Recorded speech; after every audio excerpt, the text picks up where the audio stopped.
Running দোকান অবস্থায় হঠাৎ করে তারা মাইকে 1 ঘন্টার সময় আমরা বললাম স্যার 1 ঘন্টার সময় তো বেশি মাত্র আধা ঘন্টা। আমার 40-50 লাখ টাকার মতো ক্ষতি হয়েছে।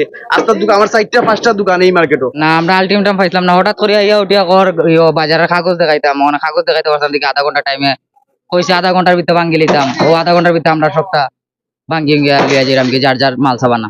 কষ্ট হইব না ভাই, আমরা তো অসহায় পড়ে গেলাম এখন, বুঝছেন? এখন আমরা কুম্পাই যেতাম, কোনো মাথা খেলার না।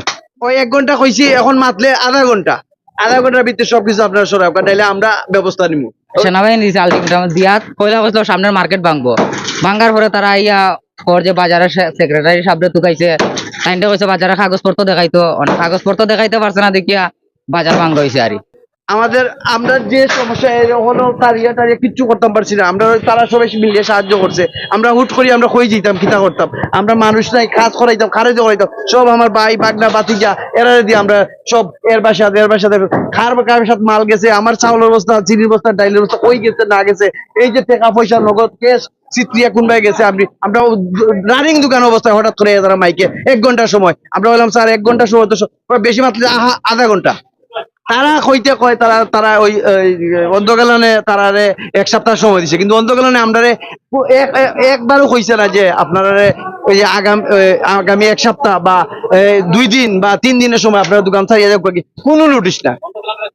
সমিতি আমরা মাসের জমিদারি দিয়েছি, দোকান ভাড়া দিয়েছি, সবটা দিছি, কিন্তু আমরা হুট করি মানে এটা অবৈধ উচ্ছেদ বুঝা যায়, আমরা এক ধরনের অবৈধভাবে এখানে আসলাম। আর আমরা লোক এই ব্যবহার, আমার আজ 30-35 বছর চলে ব্যবসা।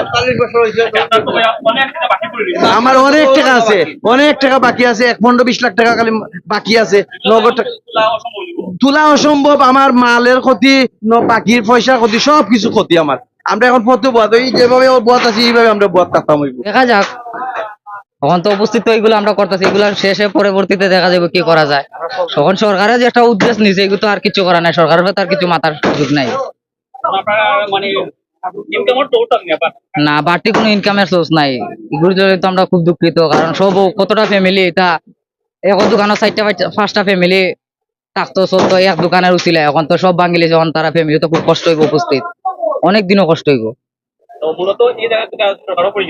সরকারি যে সিএমবির জায়গা দিকে লাগি উচ্ছেদ করা হয়েছে রাস্তা। আমরা তো বলছে যে 4 ফিট রাস্তা করা হইব, এই জন্য ভাঙতেছে।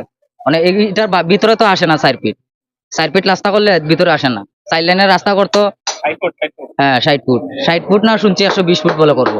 আমরা যে ব্যবসা একবারে আমরা এখন ফটো ছাড়ার কোনো বইমু, কোন জায়গা তো বোয়ার টাইম পাইলাম না। এখন আমরা যদি টাইম দিয়ে মায়া করি, পিছিয়ে যদি কোনো ভাই আমরা স্থান দেয় যে আমরা ব্যবসা করতাম, আমরা এখন পুরা এই যে বাকি চাকি দিছি মানুষের, এটা টাকা পাইতে তো দোকান তাই লাগবো। এখন আমরা তো টাকা এখন মাইর দিব, বুঝছেন? আমরা সরকারের কাছে আবেদন করলাম, আমরা ব্যবস্থা করে দিতে চাই।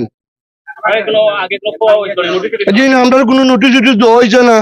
আমরা তো একটা হঠাৎ করে 2 ঘন্টার সময় দিছে, উচ্ছেদ করাই নিল আমরা, সব তো হরাই দিচ্ছি। এখন কিতা করতাম, তাহলে আমরা অসহায়, এখন কত যেতাম কি হইব, আমরা কিচ্ছু করাই না। বাচ্চা কাচ্চা তো আমরা এখন উপাস থাকবো, এই যে অবস্থা লাগছে।